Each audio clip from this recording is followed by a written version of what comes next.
afternoon, everybody. I am Elizabeth Alexander, president of the Mellon Foundation, and it's my great pleasure to welcome you to our event, American Monuments, American Cities.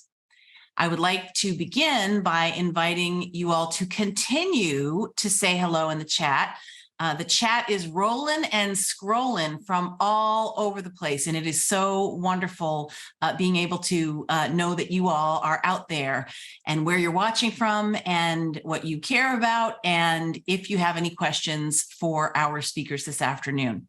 We love to see lots of audience engagement in the chat throughout the program and the greater exchange and conversation that the chat supports.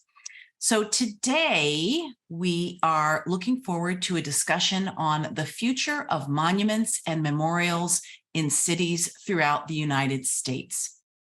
It is through commemorative work standing in civic spaces like parks, plazas, and promenades that we often come together to learn, question, and celebrate the various aspects of our American stories.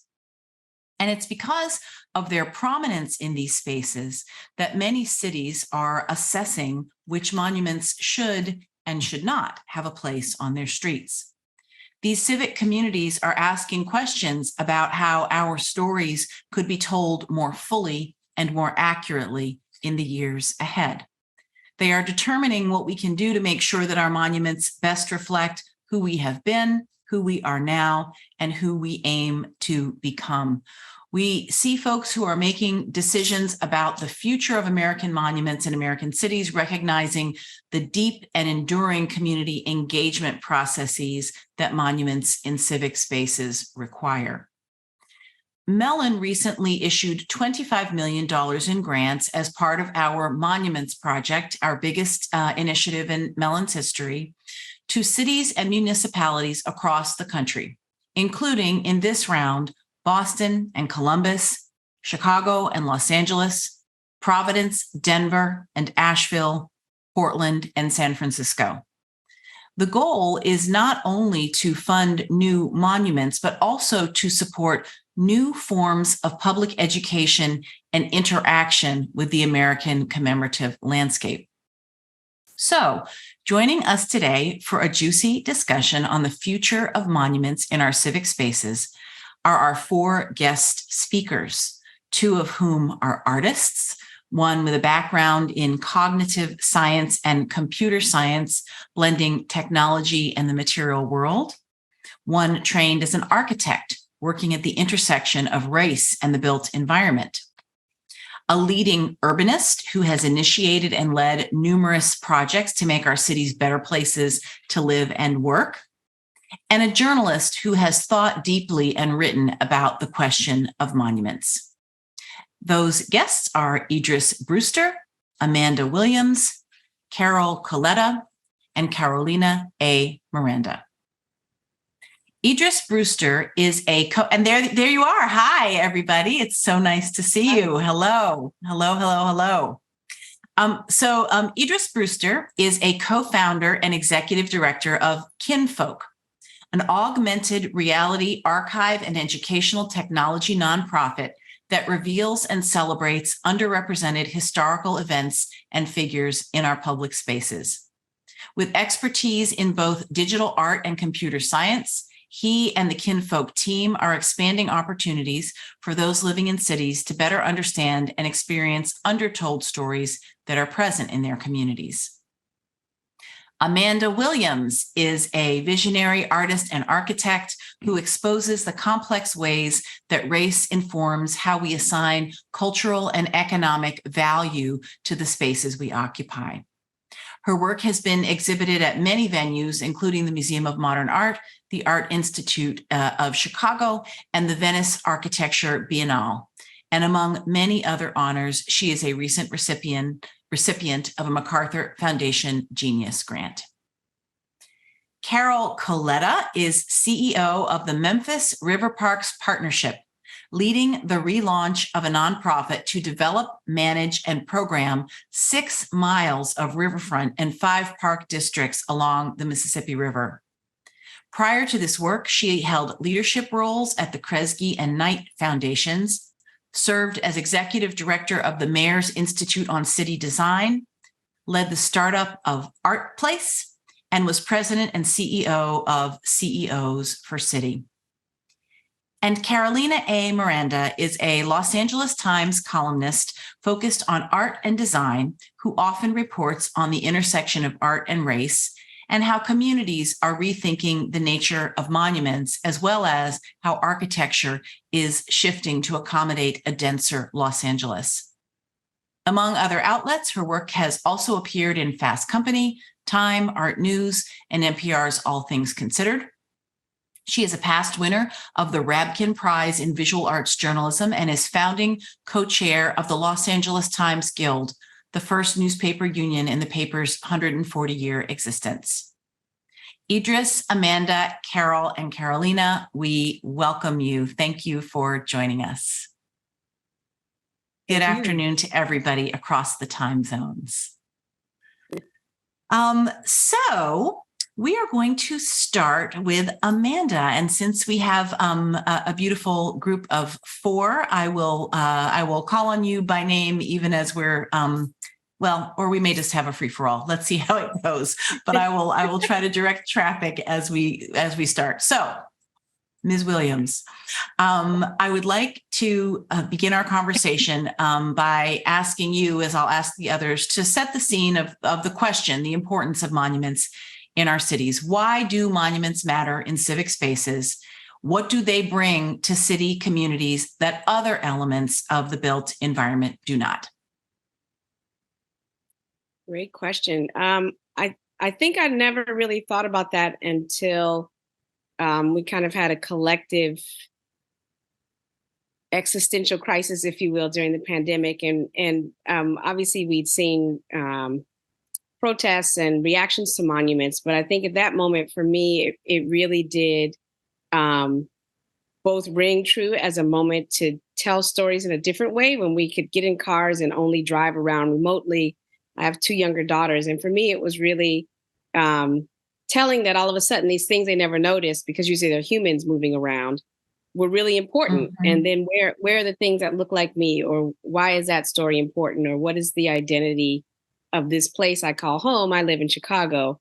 What's the relationship of that thing? And so I think in that more traditional sense of these monuments that are representational, they send messages that you either belong or you don't belong, or they become validations of stories that you need to hold on to believe that you're important, or reinforce that you're not really important because apparently you've done nothing in history that matters, or there's nothing that commemorates. And I also think I'm reaching a certain age. I'm realizing that things that I saw go away, I know they were there. And so I have a connection to those things, or I have pride about a place that now younger generations don't. And so a lot of the head scratching we're doing about why there might be a lack of respect in public place, or a lack of civic discourse around certain things, it's because we're starting to reach a population point where more people than not can't remember these things unless there is something to remind them, or to complicate what we see now in government, an active attempt to erase everything. So these things become really important again in a way that they didn't feel important to me when I was growing up. It's like, I don't know who that dude is. I don't really care. I know who I am. I'm fine. And I think the landscape is changing in terms of our realization of what these messages are, these unspoken messages about these objects. Thank you. Carolina, why do monuments matter in civic spaces, and what do they bring that other elements of the built environment do not? I mean, I think I definitely co-sign on what Amanda said, and she said it so beautifully. I think, they can articulate these in their most idealist state, this sense of shared history and shared narrative. But I think what's interesting about these spaces to me, as somebody who also writes about like architecture and urban design, is that they are ultimately, in many cases, public spaces.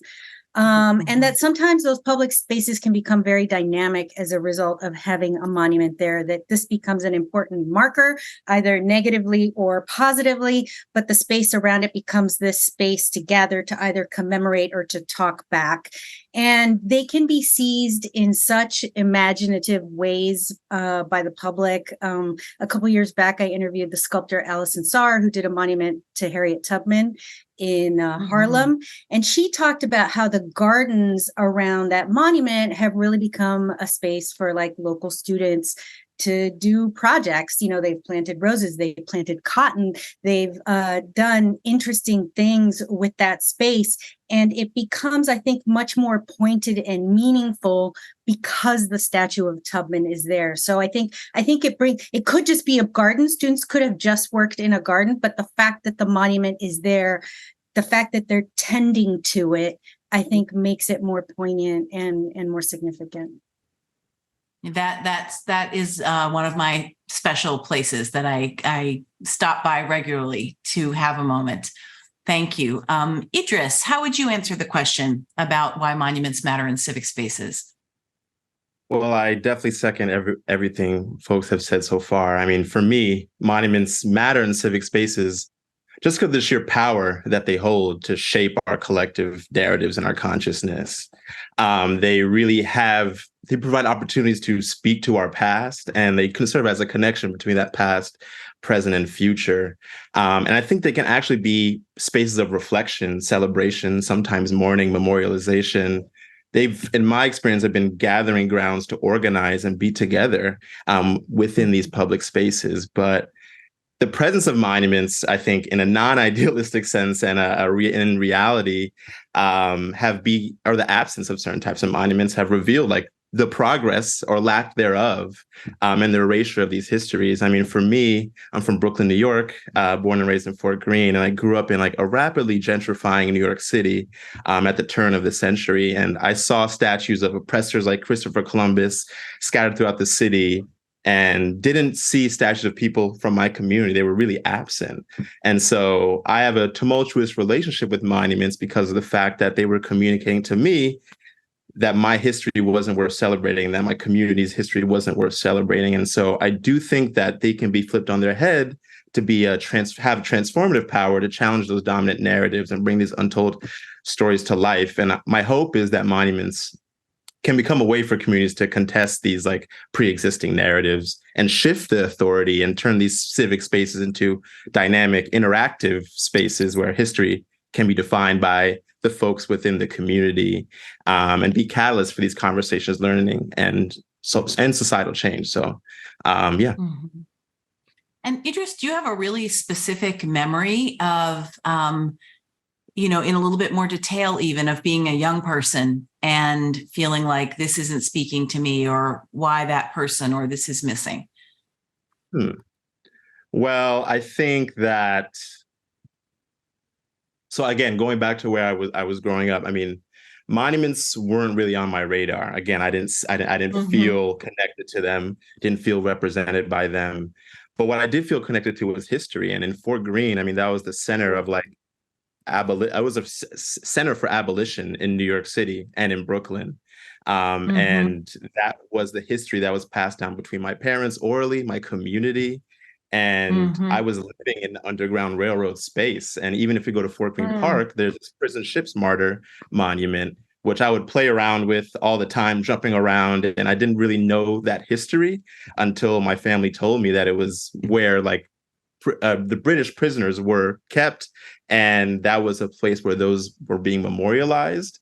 But what they didn't tell you, when that monument doesn't dictate for anyone, is that a lot of those were Black enslaved folks who were buried underneath the park in the prison ships martyr. And so I think when going back to look online, there's not much of that history available. And so it's pretty clear for me that these histories need to be told, and these histories need to be like accessible and shared to everyone. So that's just one monument within my neighborhood that was extremely important for me, because it really showed me that inequity from the jump. Like, what are our public spaces not telling us? And let's hone in on that, because gentrification also was a large issue of that erasure. Like Fort Greene was a real community. I knew my neighbors. I knew my community on a very personal level. But now that there's that lack, as Amanda was talking about, that lack of respect for these spaces because these people didn't grow up in there. So knowing that history and sharing that within the public sector, the public realm is super important. Thank you. Carol, why do monuments matter in civic spaces?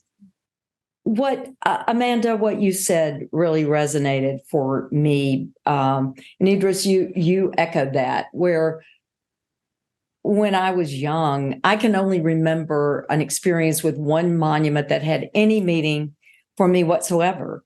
And otherwise, it was just like totally irrelevant.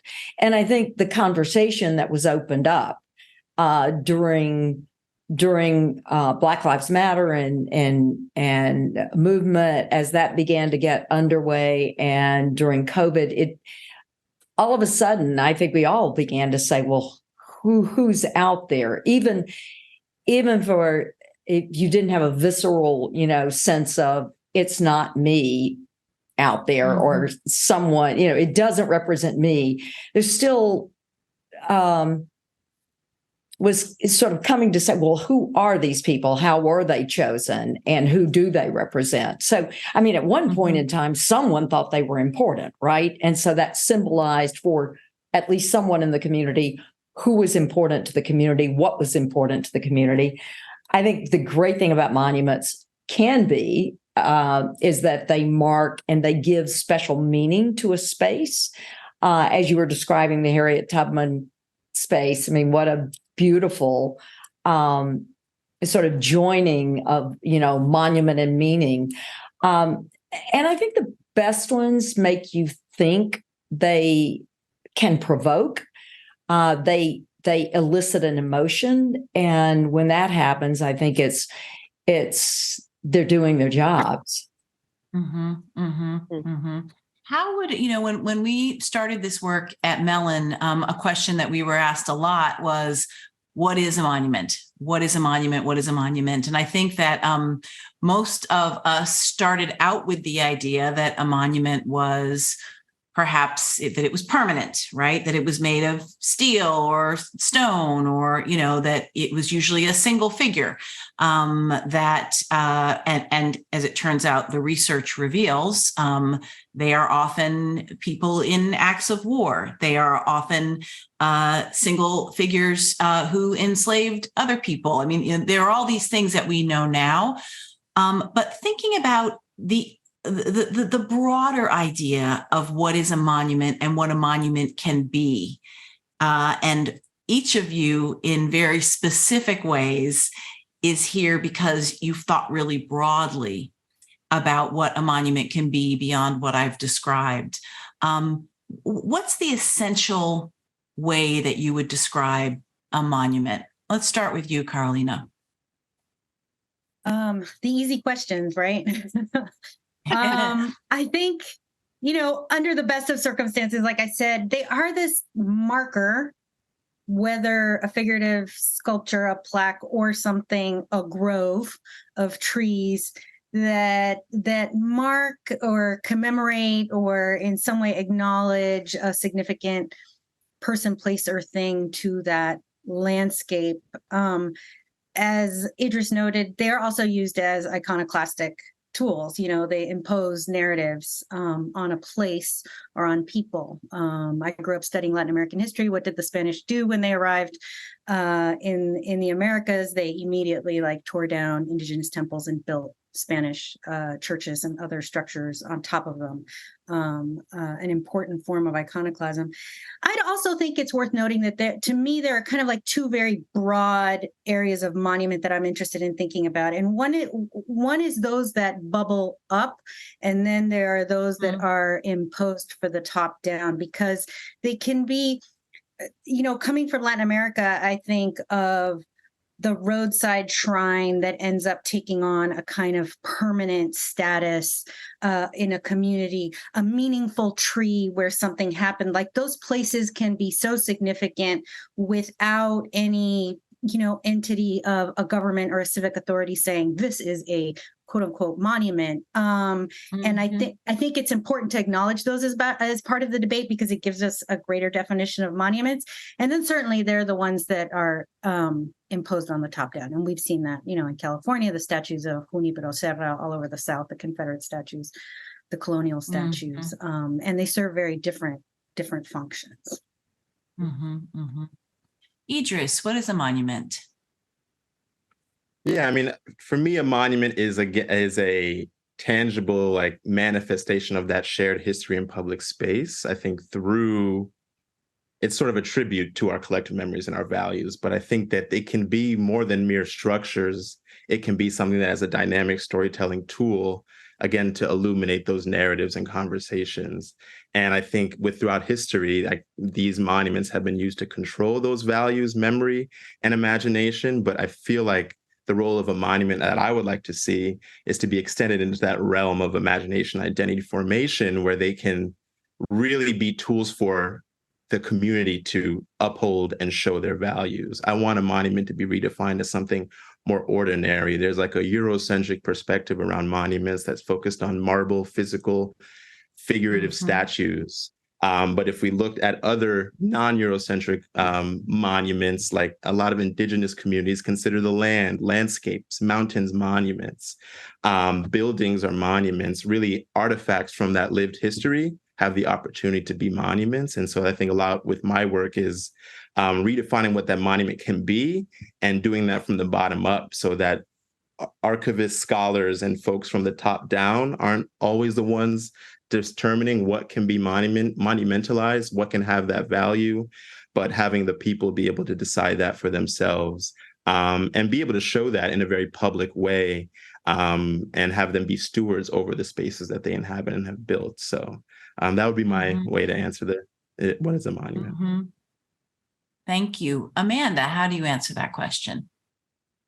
I love what Idris has said. I think I also skew towards ideas about monumentality, or there's a bigness, and there also seems to be a kind of magic to it, or a way in which the monument is supposed to suggest, I don't know, some kind of like out of this world power or superiority, right? That I'm thinking in particular of Washington, D.C., like despite having statues and things that are called monuments, I think that first trip to DC when everything was white marble and, and so outside, like, Abraham Lincoln is like huge, so that really leaves an imprint about monumentality also needing to be large. And, you're not even sure how something like that is made at a certain age when you see something like that. And I do agree that I like this evolution of kind of expansion of what that could mean.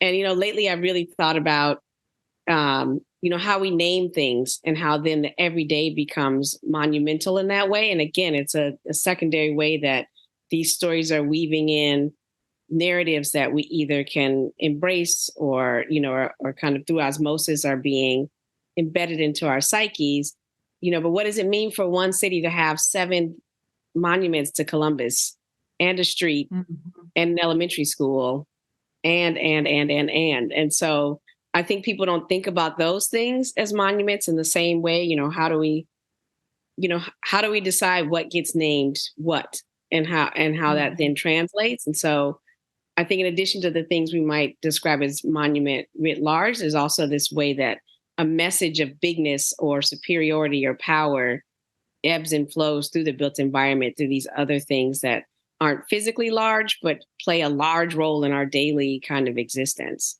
So I think for me, that's a lot of how I've been thinking about monument as I think through how to redefine or expand what that could mean for future generations.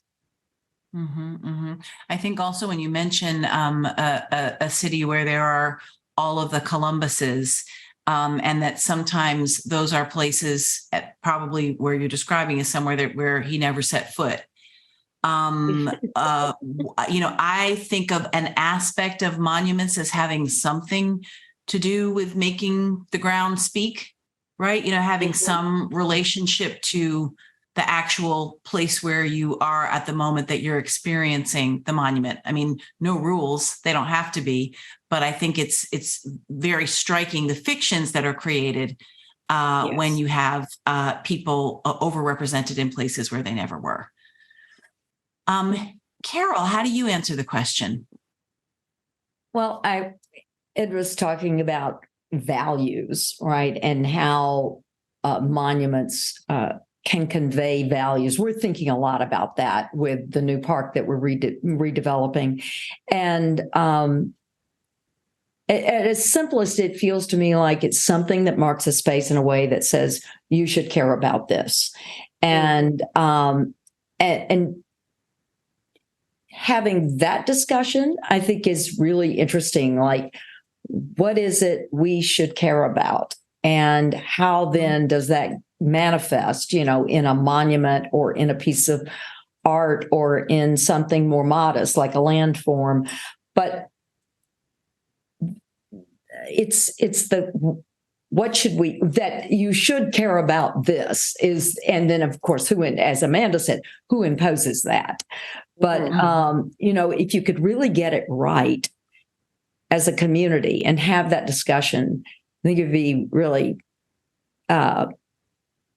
very exciting. And that's a dream. But nonetheless, I think it's something worth striving for. Well, I want to stay with you for a minute, especially because you're talking about the power to instruct, even when we're not necessarily conscious as consumers, that's what's happening. We are being instructed. And I would love to hear, Carol, more about Tom Lee Park in Memphis. And you have some images for us, and it's opening September 2nd. So we would love to hear the history of Tom Lee Park, the story of Tom Lee, the messages in Theaster Gates's monument to listening, and what you're hoping for when this space opens. And we'll see some images too. Thanks, Elizabeth. You did a pretty good job of summarizing things.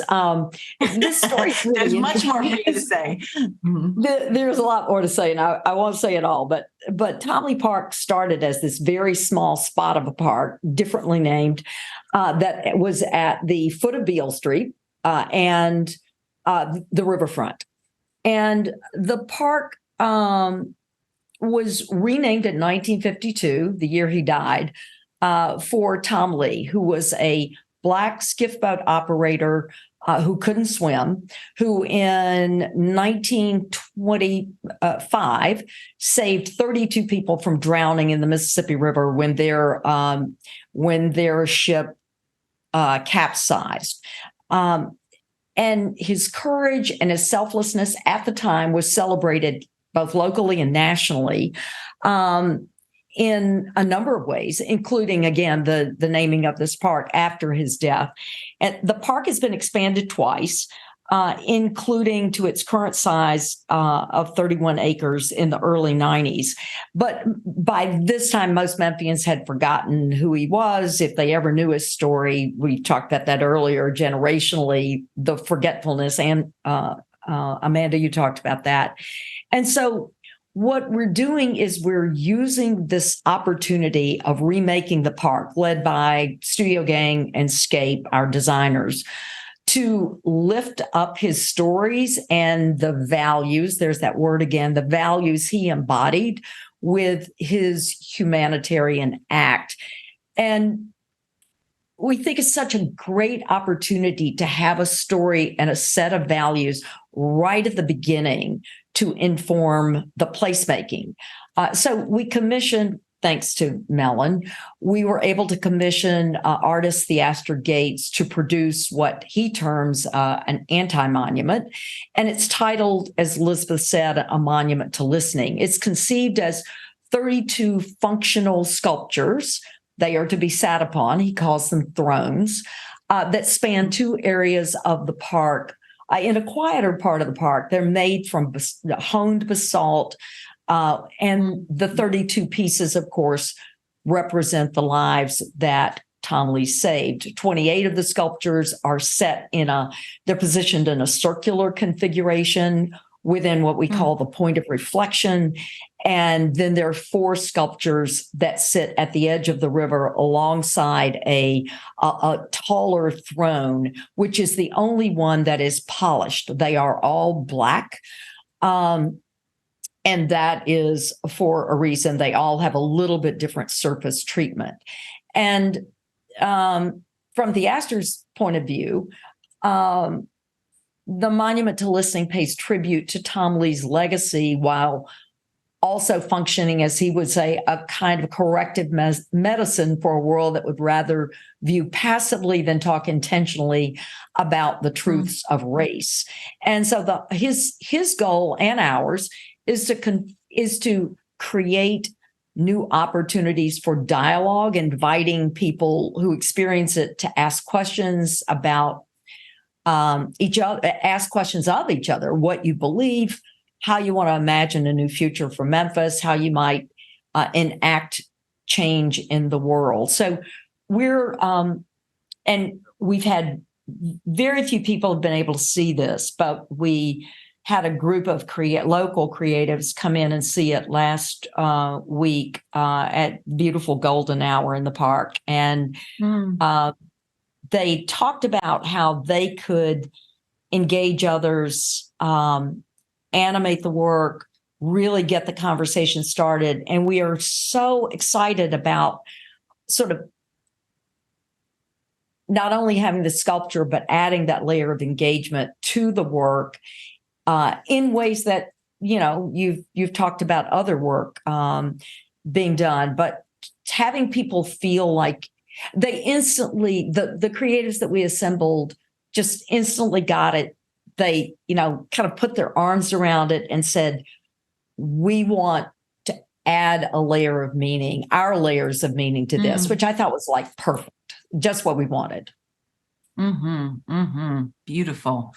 Thank you. And now, Idris, you have been instrumental in imagining what commemorative works in cities can become far beyond steel, stone, and statues. So we'd love to see some of your recent work at Kinfolk and how you're trying to address the question of monuments in American cities.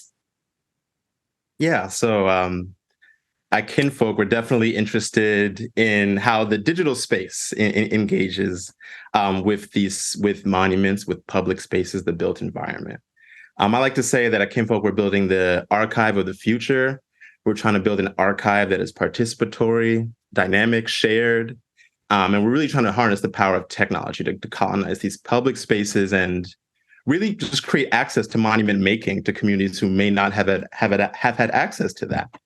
And so I think the technology we use is augmented reality, which allows you to superimpose digital experiences, 3D models, basically digital sculptures that can be brought into the built environment through your camera. I know people probably know Snapchat, where you do the face filters. So that's an example of what AR is, but there's not a lot of folks harnessing that technology for this specific purpose. And we think that it provides an opportunity to unearth layers of untold stories within that built environment.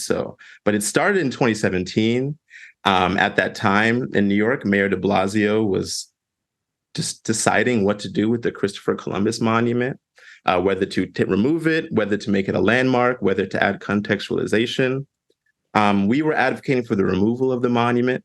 And in order to do that, we wanted to gather folks, the community around the Columbus Circle monument, create these AR narratives of the true story of Christopher Columbus, as well as the monuments like you see here of a proposal for General Toussaint Louverture, the leader of the Haitian Revolution, to replace Christopher Columbus in the physical sense instead.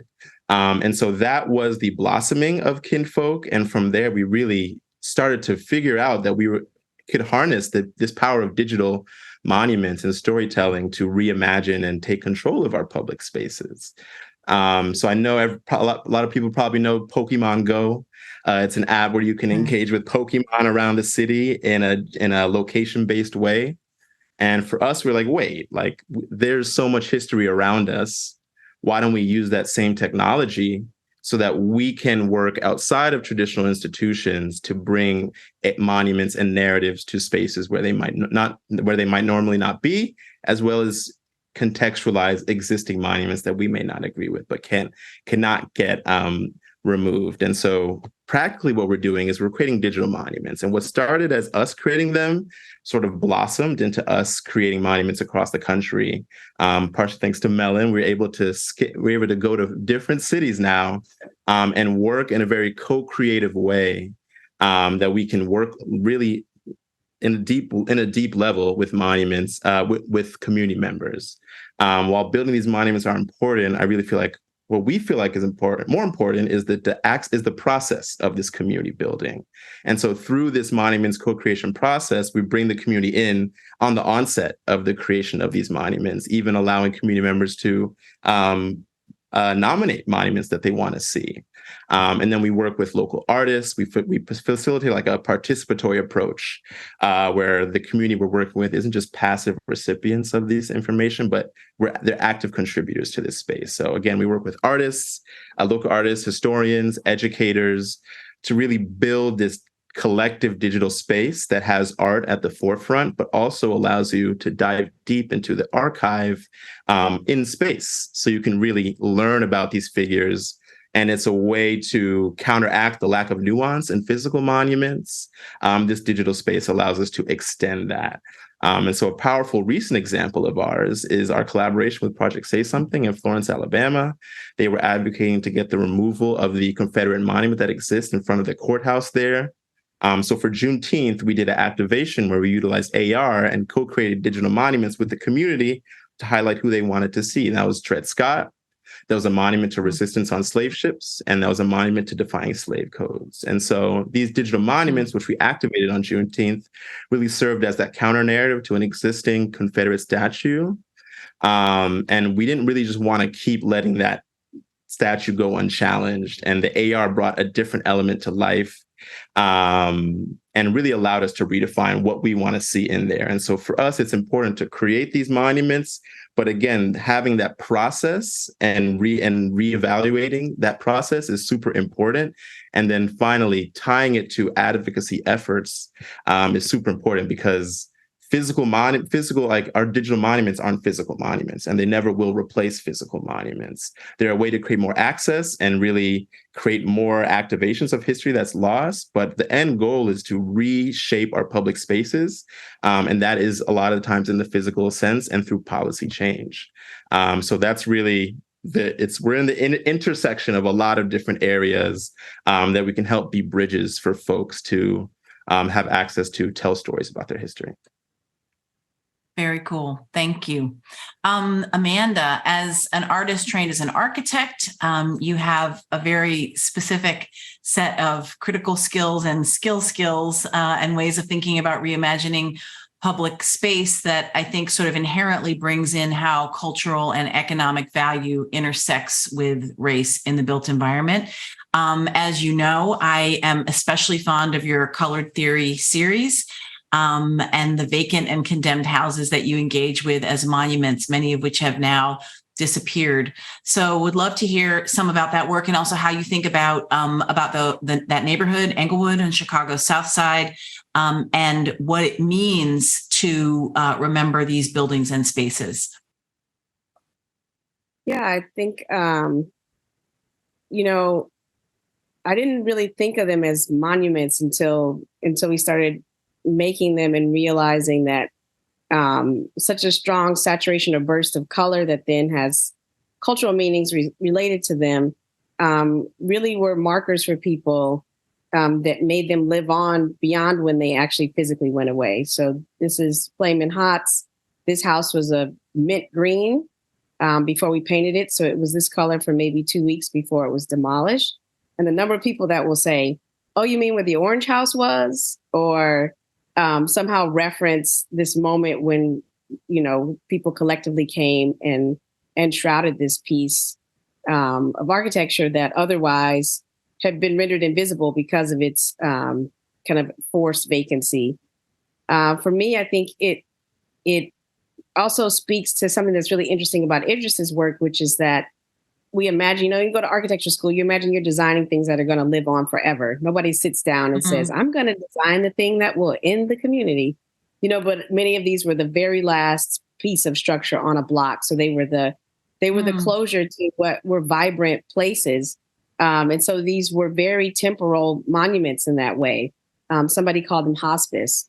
And so it was extremely powerful to imagine that people can have even a momentary positive association with a place that either they had a memory of and it was now gone, or they felt an injustice had been, had taken place through, the effects of redlining and contract buying and restrictive covenants and things like this. So I think for me to imagine these as something that can live on in a kind of memory. And, in the way Idris is talking about, increasingly we'll be using other devices or thinking about things remotely or digitally to kind of bring that memory back, or to create it for the first time for people that don't have that longstanding understanding. I'd initially chosen Inglewood. I'm from Auburn Gresham, which is a kind of neighboring neighborhood that is very similar in many ways.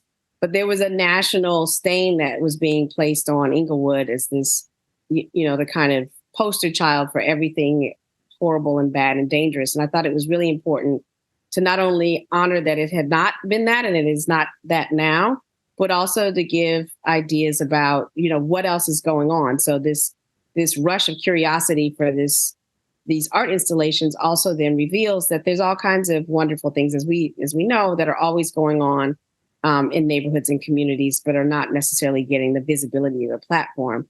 So in that way, their kind of oddity or the anomaly of seeing these things in this landscape also were able to attract attention or bring to the fore the idea that despite what the density or the lack thereof was happening, that these are actually places where there are beautiful moments of joy or beautiful memories for folks that grew up in these places, or that drive past all the time and can connect something about themselves to these spaces that look different than when they originally occupied them. So that was very different than what the intention was when I began, but I thought it's probably one of the most important kind of legacies of this work that I made intentionally to go away. So it really does bear the question of why the assumption or the need for things to live on in perpetuity, and what are ways that we can empower ourselves to take advantage of a kind of temporality that exists with this work. And then, and this was work that you made. It wasn't commissioned work. It was work that you made, right? So I'd like to shift then to the commissioned and the figurative and the Shirley Chisholm monument that you've been working on. That was just approved yesterday. Yay. Yes, exactly. Newsflash. After 4 years. So we'd love to hear about creating that piece and yes. Yeah, it's very different.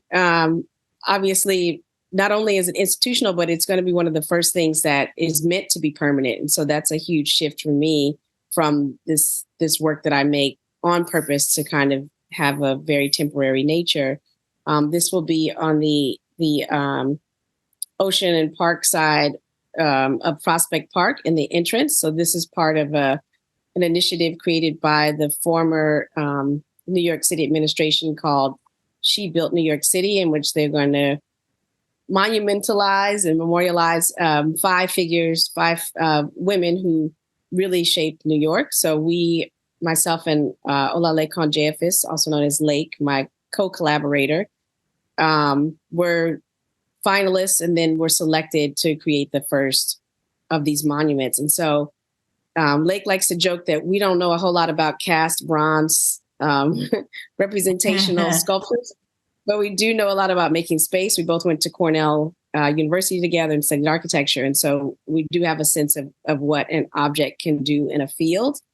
And so there was no better person to honor than Shirley Chisholm for somebody that both kind of is outsized in their iconic image and the impact that they made, that she made in her lifetime and beyond, but then also a kind of selflessness and a desire to make sure that what her work was doing was bringing everybody to the table, whether people wanted it there or not. And so I think that we've done a great job of translating that with playing with scale. So from a distance along any of these vistas, you can see her as a beacon.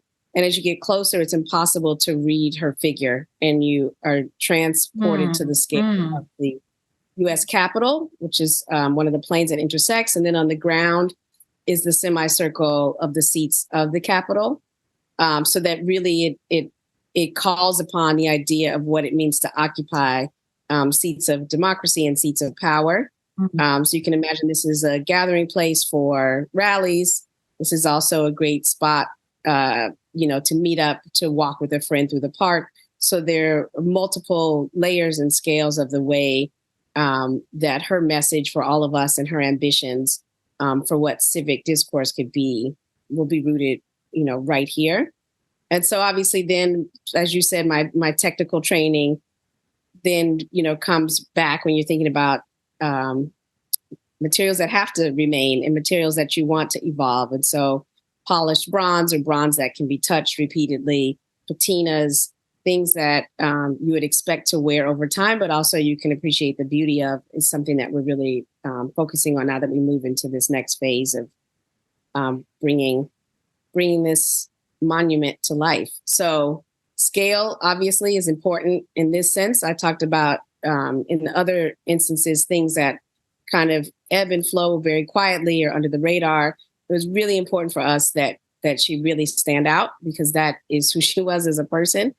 And so I think there's no reason for her to be diminutive. So we've really worked and listened to the community, to the stakeholders, to make sure that there's a balance.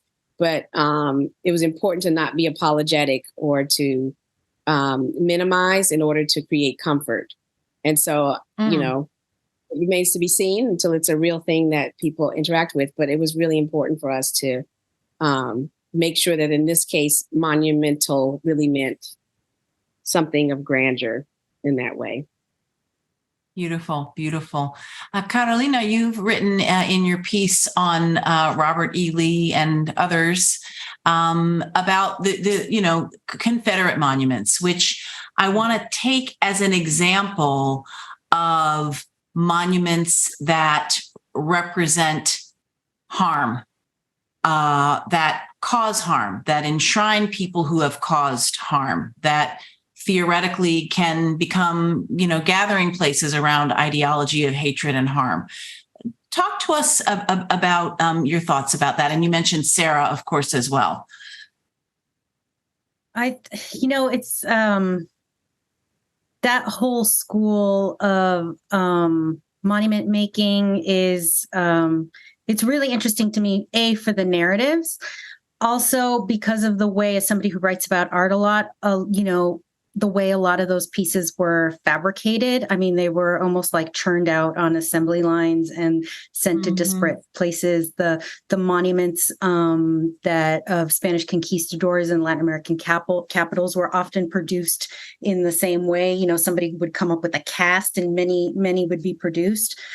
I think what has been most interesting to me about this era in which those Confederate sculptures, and then in the case of California, the sculptures of Junípero Serra have come down, is the ways in which communities deal with that space in the immediate wake of the toppling, because that is very charged space.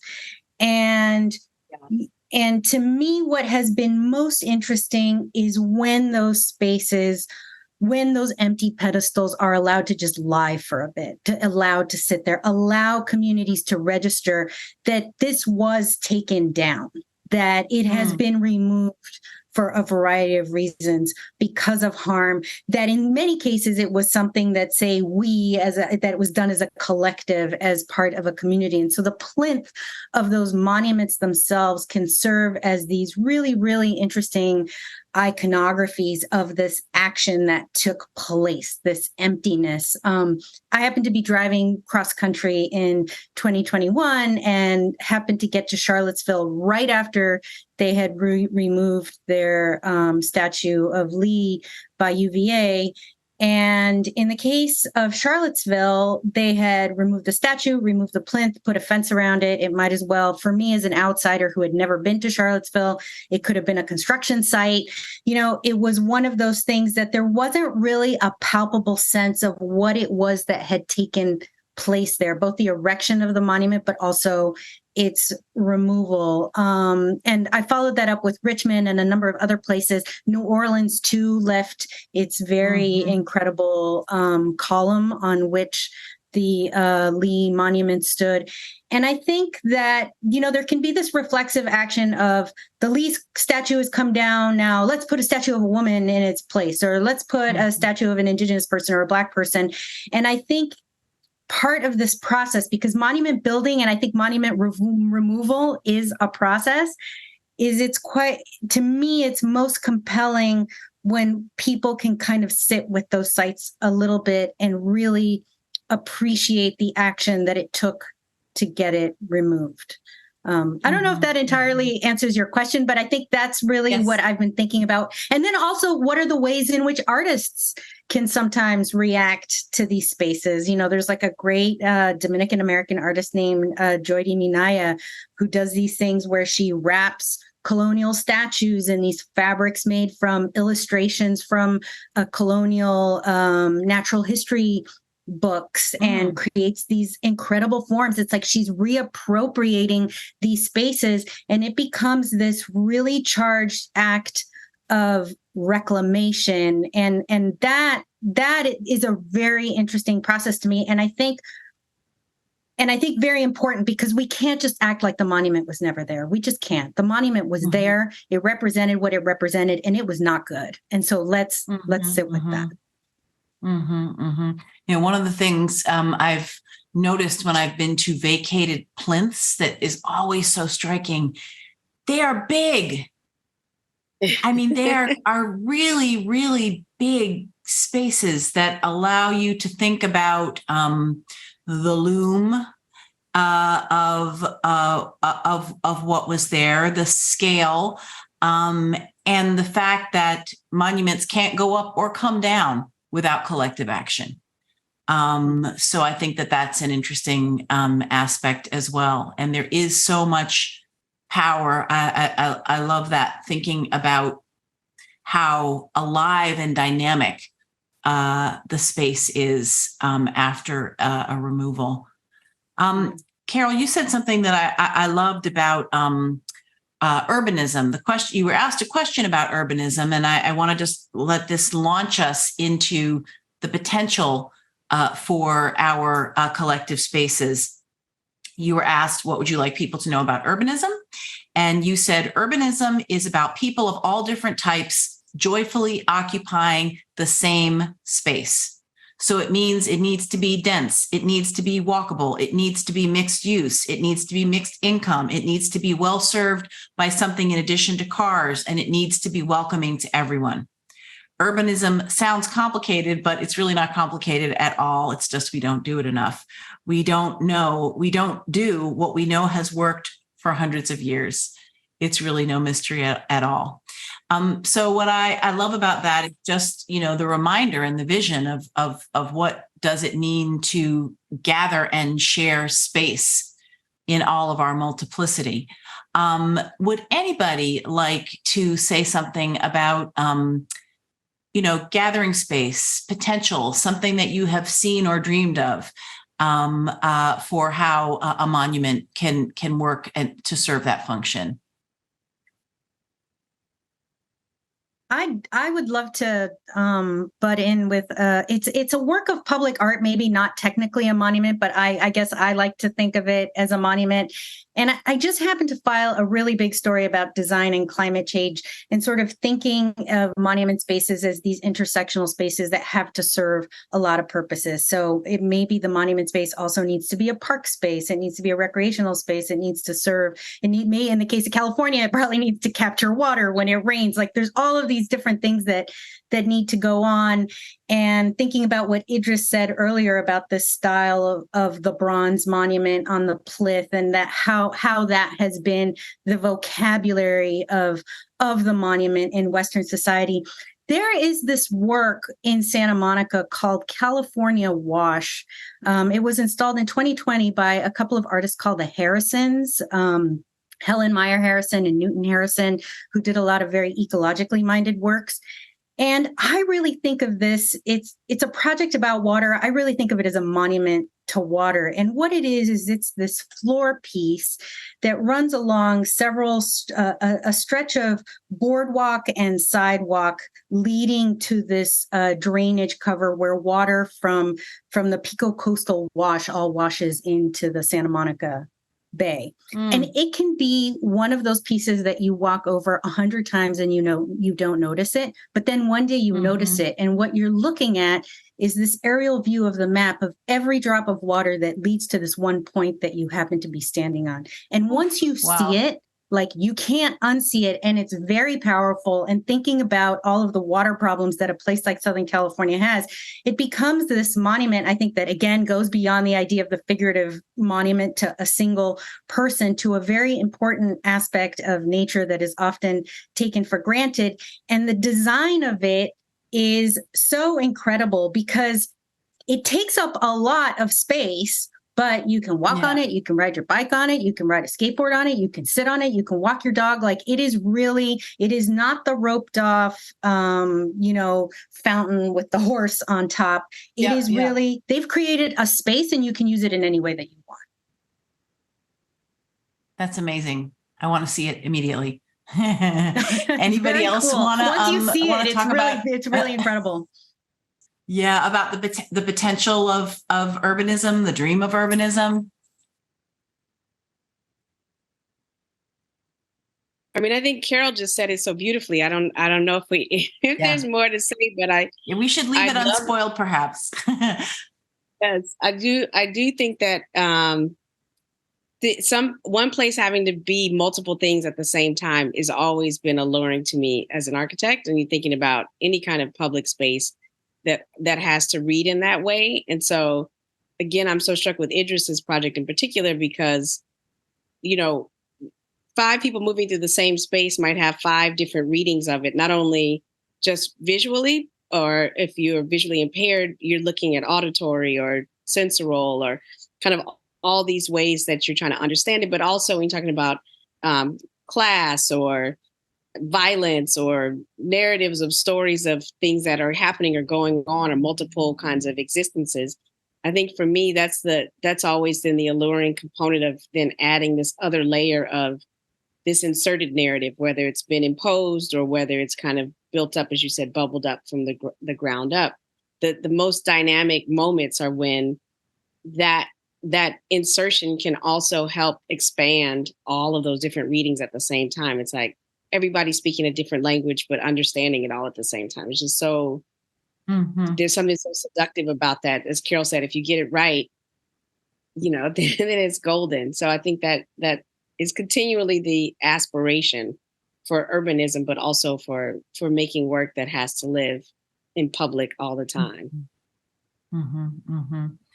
We have so many fantastic questions from the audience, so I'm going to start with some of these. This one comes from Meg Galindo, who asks, I'm wondering if the panelists could address monuments of absence.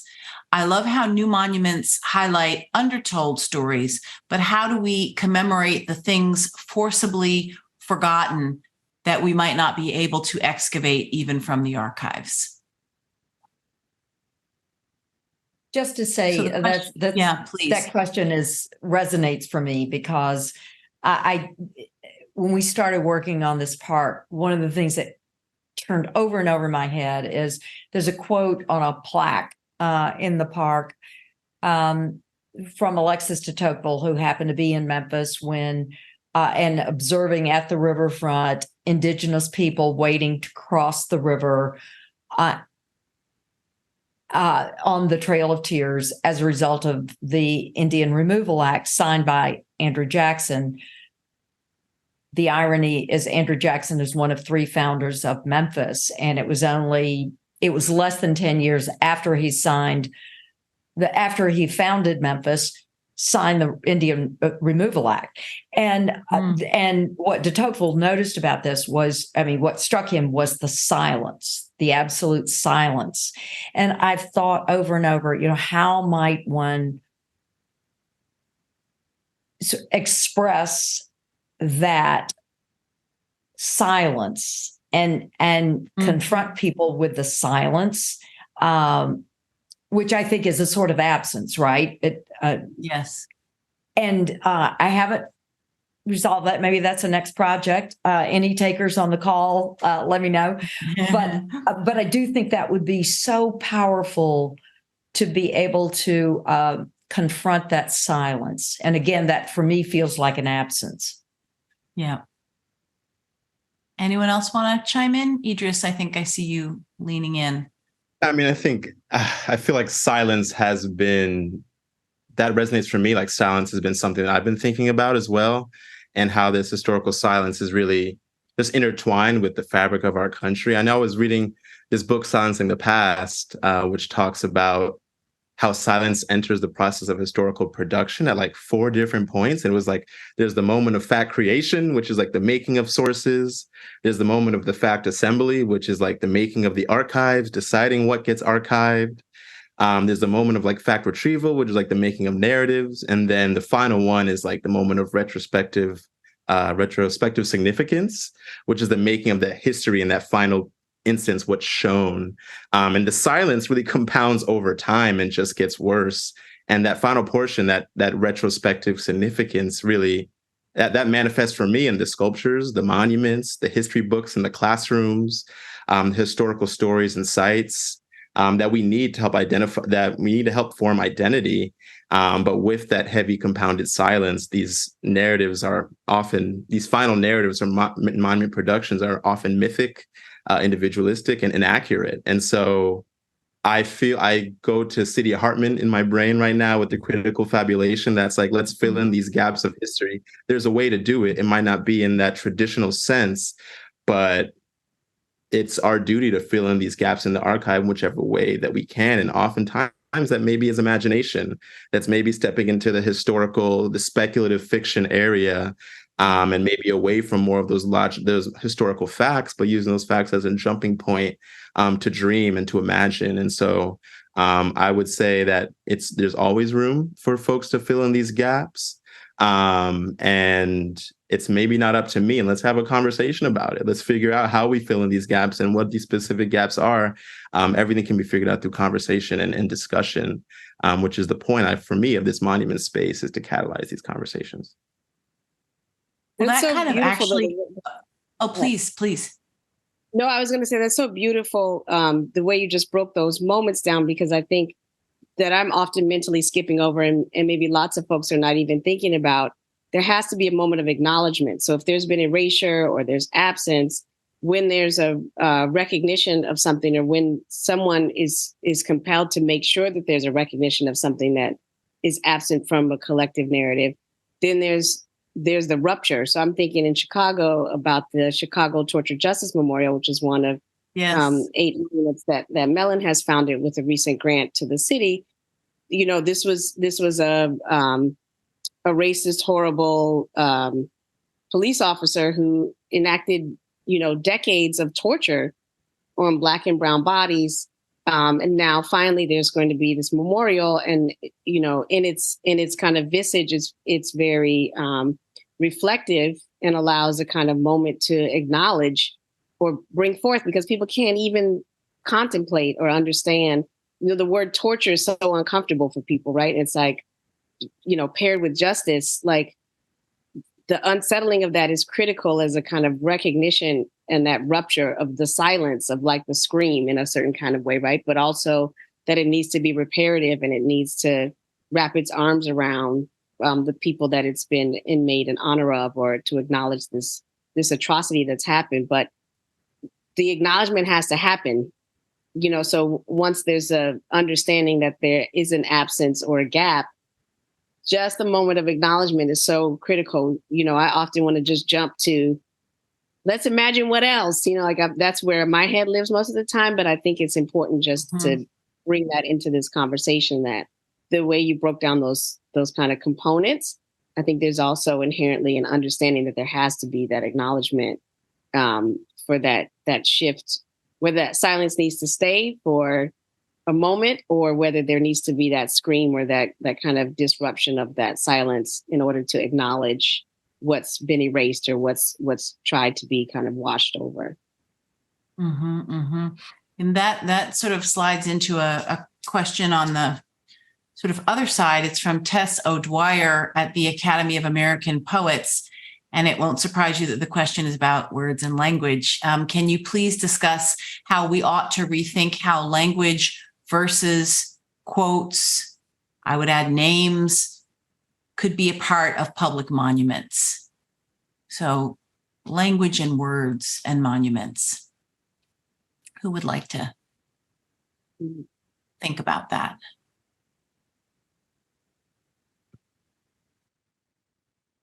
I mean, I feel like the first thing that comes to mind is certainly Maya Lin's Vietnam War memorial, because that was like such a key memorial in terms of using names as kind of the binding aesthetic element of the piece. I'm trying to, and I think that piece continues to have this absolutely incredible power over the way and influence, this kind of land art driven pieces still have like an incredible amount of influence over how we are designing memorials today. I also think, as somebody who is about like the aesthetics of like symbols too, I think the second observation I just wanted to make was that one of the more remarkable monuments I've seen over the last few years is the monument to the enslaved workers who worked at UVA in Charlottesville, that was designed by Howler and Yoon and Mabel Wilson. And there was an artist involved, and I'm sorry, I forget his name. And what was interesting to me about that piece is that, speaking about recognition of absences, in many cases, they didn't have the names of many of the enslaved workers who worked on the campus. There was no way to acknowledge everybody. In some ways, people turned up on ledgers as numbers. And I think that monument does such a beautiful job of weaving together names and little texts and other elements with very simple markings intended to mark the unnamed laborers whose names, history may never recover. So kind of these symbolic articulations of these absences that we are just getting around to recognizing. I don't know if that answers your question, but those were the two things kind of kicking around my brain. Yeah, and I would love to just add, I mean, you mentioned the Vietnam Veterans Memorial, and I have always thought that one of the ways that monuments have always existed for people who didn't have monuments in permanent form in public spaces is in the poetry of a culture.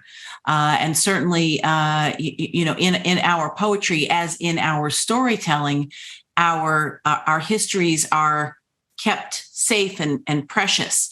We monumentalize because poems can never be destroyed.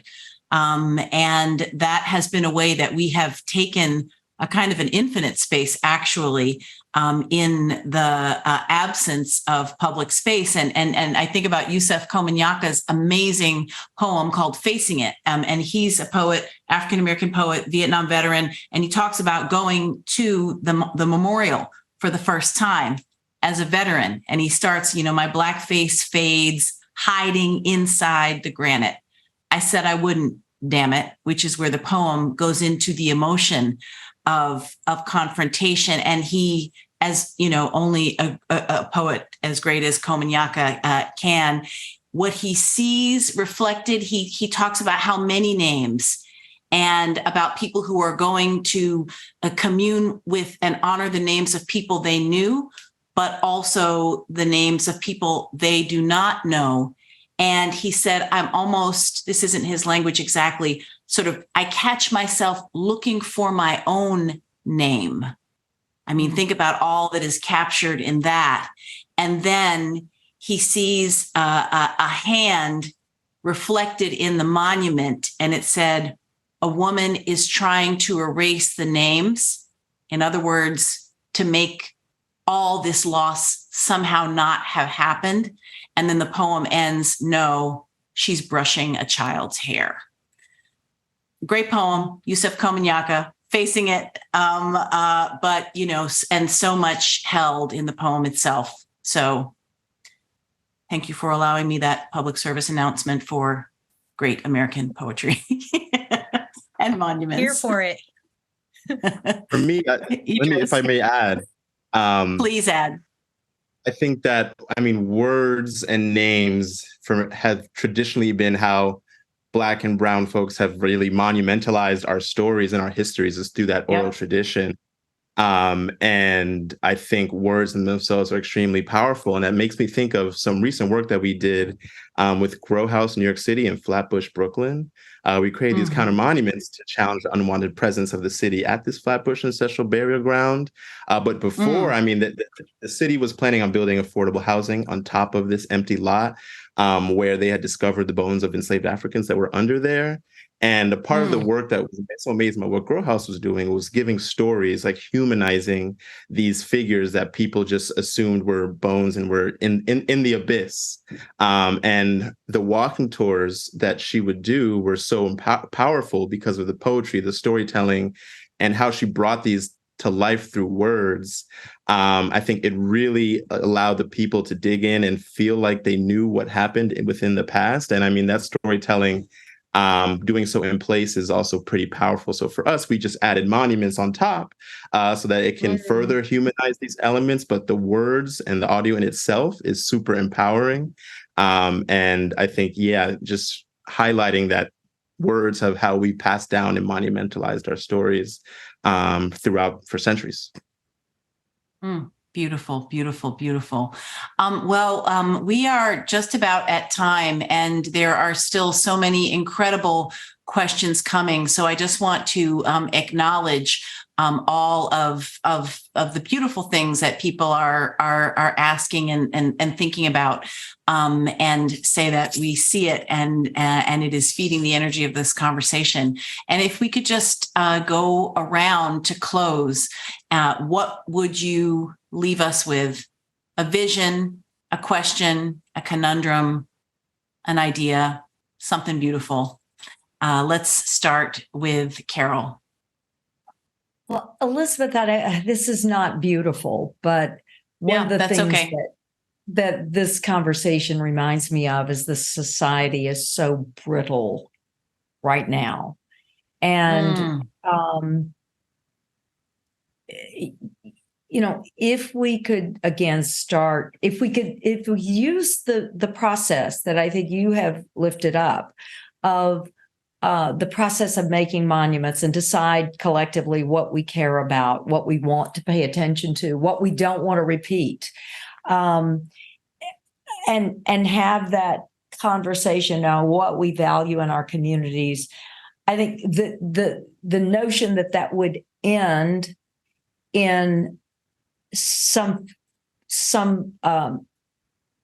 object, some piece of art, some physical something, maybe perhaps some digital something, but that the purpose, the conversation has purpose with a concrete result, I think would invite more people into what I think are very necessary conversations at this particular moment in time when things are so brittle and they are so conflicted, and all of the conflict is magnified so much with social media. And so that seems to me to be a really rich vein for this whole consideration of monuments.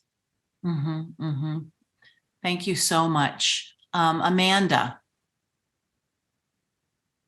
That was just so beautiful. I think, if I would leave with anything, it's that we continue to use, especially I'm thinking of my fellow artists, we use the work that we're doing to generate space for the conversations. so that, that we are slowing down and listening as much as we are trying to speak or be heard, so that it is expanded, and not just with people that we're in contestation with, but also people who, thinking especially of the younger generation, who haven't been critical about these things yet, so that we are making space for curiosity, and for bravery and courage to have their opinion, and an opinion if it's different than other people, not only people that don't look like them, but people that sometimes do look like them. So for me, that's what I'm going to be thinking a lot about in terms of what the role of monuments can be in shaping the way we're changing or expanding how we all decide we want to coexist. Thank you. Carolina. Yeah, the process question is so incredible, and it's such the foundation of our monuments. That UVA monument to enslaved workers started off with a group of students saying, hey, let's look into the history of enslaved workers at our university. So sometimes those very preliminary conversations can lead to incredible physical manifestations down the line. But there was another, I figured I'd leave off since I'm an art writer. I'm so basic and just love the aesthetic piece. I was recently in San Juan, Puerto Rico, and I saw this absolutely incredible monument that I just feel should be more on everybody's radar.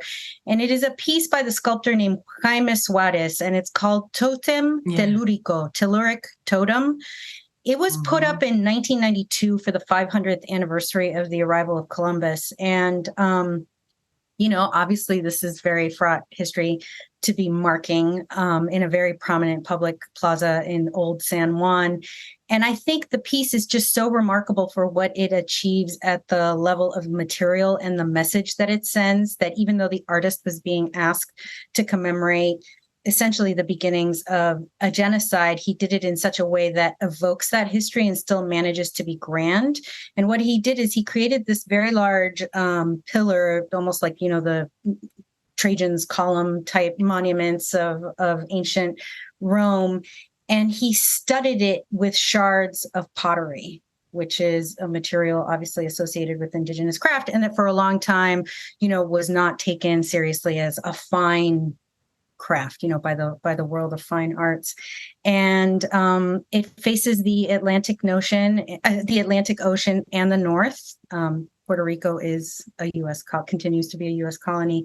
And Suarez said of it once, "A ceramic column totem rises like a monument to the clay and earth of the Americas, which in its vowels and fragments holds the secrets of who we are." And anyway, I think it's a remarkable piece. And if you're in San Juan, go see it for sure. Thank you for that. Idris, what would you leave us with, my friend? First off, I was going to say this earlier, but I live 2 blocks from the Shirley Chisholm location of the monument. So I'm really excited that that's going to bless my life at all times. So thank you for that. But for me, I guess I'll talk about the monuments I want to see, and then maybe some of the urgency here. But I really feel like, just to recap, for me, a monument is not a fixed or static thing, but it can be a living, evolving testament to our collective dreams, and it can be something that is temporal or ephemeral, or it can be something that is permanent. But I really think about how can we use monuments, and for me, technology, which is ironic, to really repair our community's relationship to nature, space, land. And I want this monument of public spaces to be something that is constantly redefined and recontextualized by its community. That's the most important part for me, is that we have agency and power over what goes within our spaces. And I would like the definition of monuments to be expanded to something or anything that creates space for gathering, storytelling, and dreaming. And so for me, how can we bring that to life? And I feel like, as Amanda said at the beginning, you weren't really bought in the monument stuff until 2020. And I feel like that's a common pattern. We're at a critical point in our history where the inner workings of the monument making public spaces and memory are becoming transparent. And the communities are recognizing that and putting pressure to make that happen. A little quick data that I realized is that like over the last like since the George Floyd, 142 Confederate monuments have been removed, and then since 2015, there are about 72 others, like settlers in Columbus, that have been removed. But before that, only 5 monuments have been removed since 1865, and so I think it's clear that monuments are not really a part. Monument imagination and creation can be more a part of our culture. So how do we bring that to life, and how do we create spaces where that can be a participatory area for everyone to get involved with? So community is really what's important to me throughout this whole process. Beautiful. Well, Idris, Carol, Carolina, Amanda, this has been a spectacular conversation. Thank you so very, very, very much. Thank you also to the literally thousands of people who joined our conversation and joined it so actively today. We appreciate your engagement, your questions, and your shared commitment to these ideas and this work. So we look forward to seeing you at future Mellon events, and have a wonderful rest of the day. Bye-bye.